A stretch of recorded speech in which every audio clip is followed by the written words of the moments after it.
क्या है decision tree classification इन machine learning?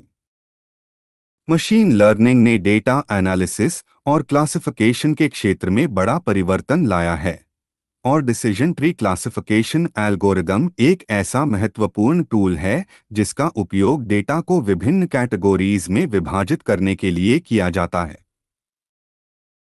Decision tree क्या है?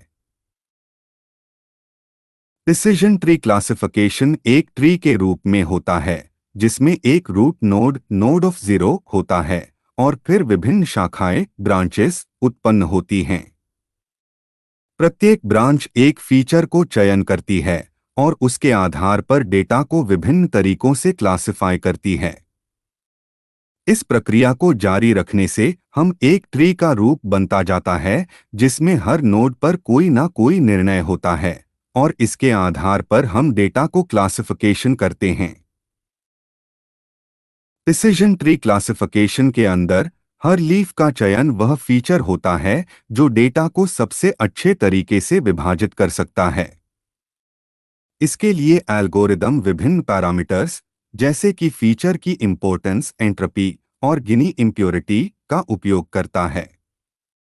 इसके बाद एल्गोरिदम डेटा को दो या दो से अधिक सब कैटेगरीज में विभाजित करता है और इस प्रक्रिया को पुनः करके ट्री को बनाता जाता है।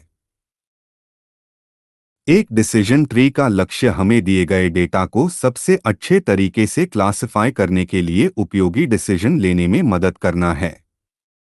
जब ट्री तैयार हो जाता है तो हम इसका उपयोग नए डेटा को क्लासिफाई करने के लिए कर सकते हैं, सिर्फ सब कैटेगरीज को चुनकर डेटा को ट्री के माध्यम से पास करके।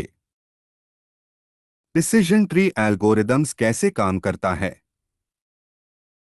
डिसीजन ट्री में दिए गए डेटासेट के क्लास को प्रिडिक्ट करने के लिए एल्गोरिदम ट्री के रूट नोड से शुरू होता है। इस एल्गोरिदम में पेड़ के रूट एट्रीब्यूट के वैल्यूज को रिकॉर्ड रियल डेटासेट एट्रीब्यूट के साथ तुलना किया जाता है और तुलना के आधार पर वह विशिष्ट ब्रांच का पालन करता है और अगले नोड पर जंप करता है।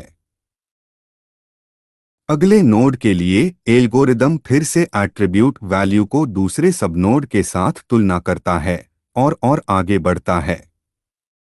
यह प्रक्रिया इसलिए जारी रहती है जब तक वह ट्री के लीफ नोड तक पहुंचता है। डिसीजन ट्री क्लासिफिकेशन का काम।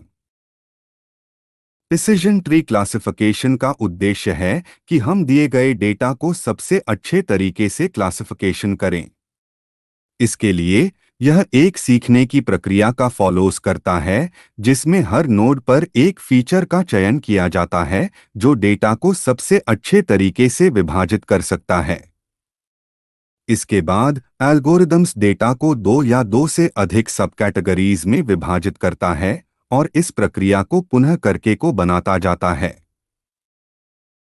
डिसीजन ट्री क्लासिफिकेशन का उपयोग। डिसीजन ट्री क्लासिफिकेशन एक सरल और प्रतिभागी तरीके से डेटा को क्लासिफाई करने के लिए उपयोगी होता है।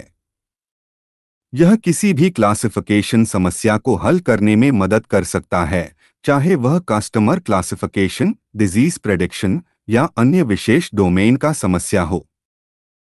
Gain information.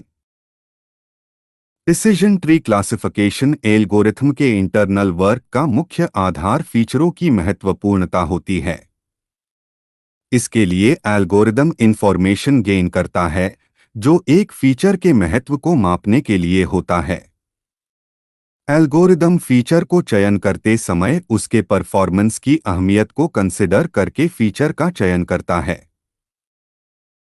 Prediction and data success. Decision tree classification एक डेटा सेट को प्रेडिक्शन करने का एक तरीका भी हो सकता है। एक बार तैयार हो जाता है तो उसका उपयोग नए डेटा को क्लासिफिकेशन करने के लिए किया जा सकता है।